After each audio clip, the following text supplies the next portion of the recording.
Hey everyone, this is Graham from therecordingrevolution.com, and I've got a product review for you today. We're going to look at another one of Slate Digital's plugins. I have reviewed a few of them lately because I've been using them a lot in the last year. If you caught last week's video, I got an interview with Stephen Slate, CEO of Slate Digital. Check that out if you didn't see it already. Great to sit down with that guy and ask him questions about the way he sees the music industry going and how his plugins and his hardware gear and all the other things he's a part of, how they fit into the project producer, home producer, and pro producer, because all three demographics are using his plugins. And one of the plugins we talked about briefly is one that I'm using for all my mastering sessions now, and it's the FGX, okay? It is his mastering compressor and loudness enhancer, as it were. It's not a limiter, and we'll talk about that in a second, but what I wanted to quickly do is pull it up in a session, show you the knobs and what they do, and kind of talk about what's different about the FGX versus your standard limiter, because I have quite a few, and why it might be something that you might want to consider and if it has a place in your rig. Okay, so it's going to be used primarily in the mastering realm, finishing up a song, and you want to slap it on your 2-mix when you've got a rendered file. I've got a stereo WAV file here of a project that I've got to master, and I wanted to pull this up to show you what you can do with it and what it's supposed to do. It is one plugin that houses two processors in it, so it's really got two plugins built into one. At the top here we have the FG Comp, and it's just this row going across. And this is a high-grade stereo bus compressor. This is a great compressor to throw on your master fader if you're doing mix bus compression. The word is they're going to release the FG Comp by itself as a standalone plugin in the near future. That would be great, because otherwise you have to throw this whole beast on your stereo master fader, and in a mixing session it is a honking plugin to throw on your master fader, even if you're not using the level plugin, you're just using the comp. So depending on how much processing your computer can handle, this may not be a good option for you in the mixing phase. But let's say you're mastering someone else's project or your own, but usually someone else's, when it doesn't seem like there was a lot of compression on the master fader. This can be a great way to tighten up a little bit of the peaks before you even hit the loudness section. Simple controls. Take a listen to what we're going to do here. I'm going to turn the level off. This is the bottom plugin. I'm just going to listen to the compressor.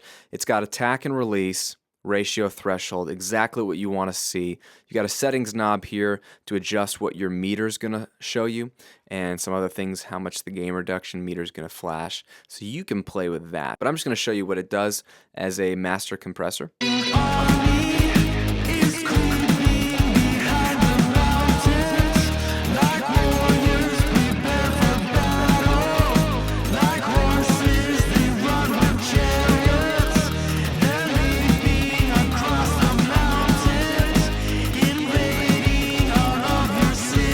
So you got nice big knobs.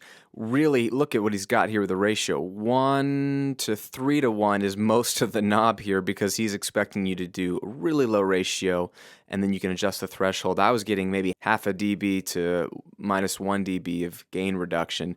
This is, again, just like you'd use on a mix bus compressor, just catching the peaks a little bit. It is a very transparent sounding compressor. It's kind of the bonus plugin, because this isn't really why you're going to buy FGX, but it's thrown in, and it's great if you're mastering something that needs a little bit of a squeeze before you hit the leveling plugin. If you already mixed your own track and you used mix bus compression like I do, just a little bit, then you don't need this. You know, if I'm just going to master my own material, I might just power it off and not need it. But, you know, I didn't record this one, and I'm not sure if he did a little bit of compression on it. I just want to tighten it up a bit before I hit the leveler plugin. Now, that's what we all want to see, right? The FG level. This is what we're trying to do, is make our mixes as loud as possible. And that's what brick wall limiters can do. They reduce the dynamic range of a track by squashing down peaks, and then they bring up the overall gain of everything. They're very fast acting, they're look ahead limiters sometimes, and they do a great job of getting your track loud. What they don't do is keep or maintain your dynamics. They can't. That's the point. They rid your track of some dynamics in order to get loudness. You sacrifice punch and clarity on some of those transient heavy things like kick and snare drum for loudness. It's a trade-off. That's what Steven was saying in my interview, is that he didn't want the trade-off.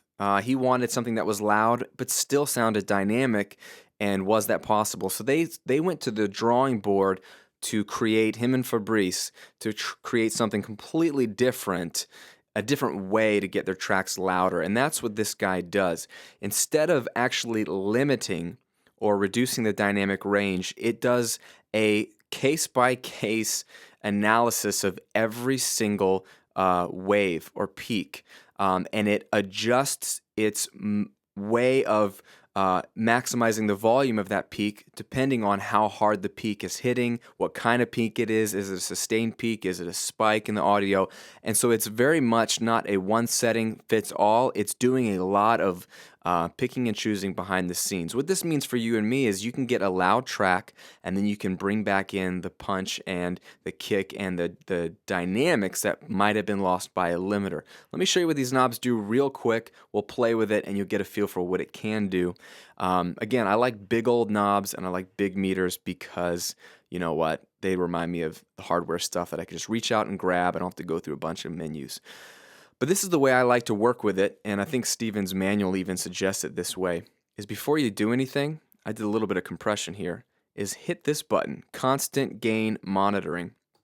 Slap that on. That means that whatever I'm going to do with FGX is actually going to keep my gain the same. It's not going to allow the mix to get louder. It's going to keep it at the same level so that I can make adjustments and I'm only hearing what the processor is doing except for making it louder, because if you make it louder, it sounds better to you by default.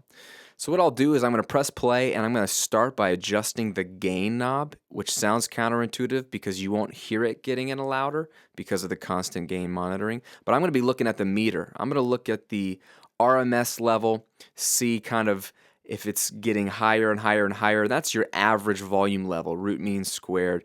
It's your average volume level of the mix at any given point in time, not the peak. The peak is going to be hitting 0, but I want to kind of get my average volume level, you know, between -8 and -10, and I'm going to do that first, and we'll take a listen.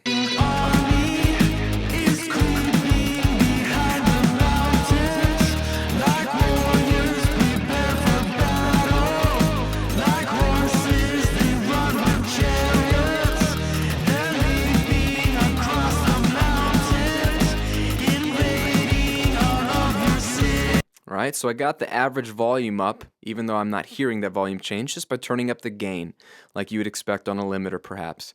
But what you want to listen for is, without the track getting louder, is I'm trying to listen for, is it gotten rid of my dynamics a little bit? Because what you've got are two knobs here to kind of bring back in some of those transients. He calls them low punch and detail.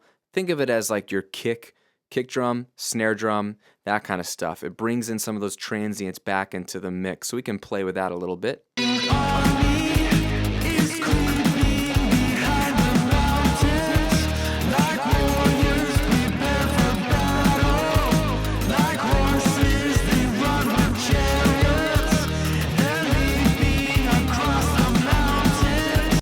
All right, I'm going to take off the compressor for now, so all we're going to hear is what the FG level is doing.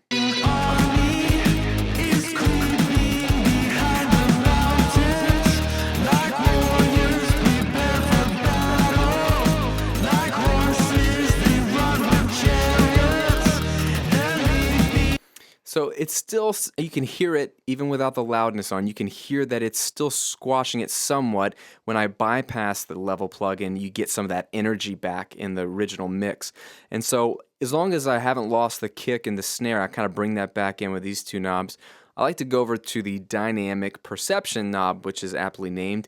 This is a knob that's doing some voodoo in the background, that's bringing back in what our ear perceives as dynamics, the change in volume. And so it's not a constant volume or a constant energy level. So by dragging that knob up a bit, we might get some of that energy back.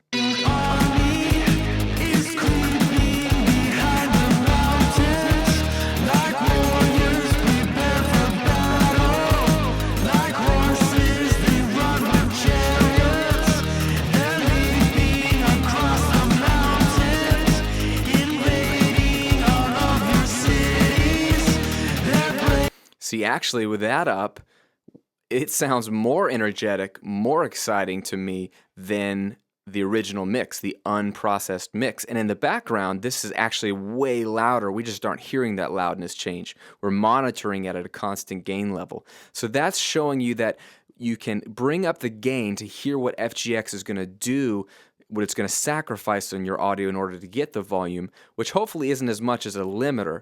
But if you hear your snare drum or your kick drum disappearing or the dynamics kind of getting vague, you can mess with the low punch, the detail, dynamic perception knob to kind of bring that back, bypass back and forth, and what you're going to get is, okay, am I getting it to sound like it sounded before I put on the FGX? That way you're not destroying your mix, but you know in the background, because of this lovely meter, that your overall volume is much, much louder. One final knob here is the ITP, the Intelligent Transient Processor slider. And this is the technology they're calling intelligent transient processing, where they're going to see the transients and make a guess or a decision based on that type of transient, what's the best way to process this audio to get it louder. And by default, it's in the middle. You can crank it up to hard or smooth, and that's going to change the character, the way FGX level attacks your audio wave. So very aggressive, heavy material. If you want more of that heavy, sound, you can up the slider on hard, and it's going to be a little more aggressive in how it approaches it. If you have a much more jazz-oriented piece, melodic, maybe even classical music that you need loud, you don't need to crush these peaks or process these peaks too hard. You can pull it down to smooth. It might sound more natural on your mix. So again, all of this is being adjusted by just messing with the knobs and not being fooled by the gain or the volume that it's doing, which is really what we're here for, is get the level up. So I'm going to adjust this real quick and see if it makes any difference.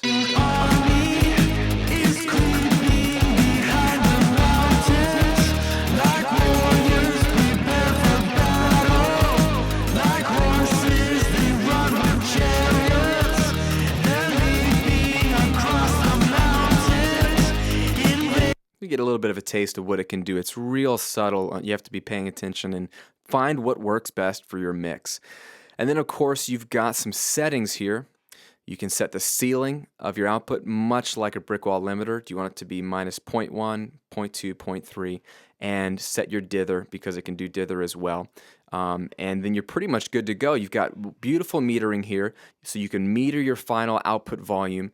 And when you're ready to really make this crank up, you depress that button, it brings your volume way back up. So you might want to turn down your speakers here, because I'm about to make it loud. Here we go.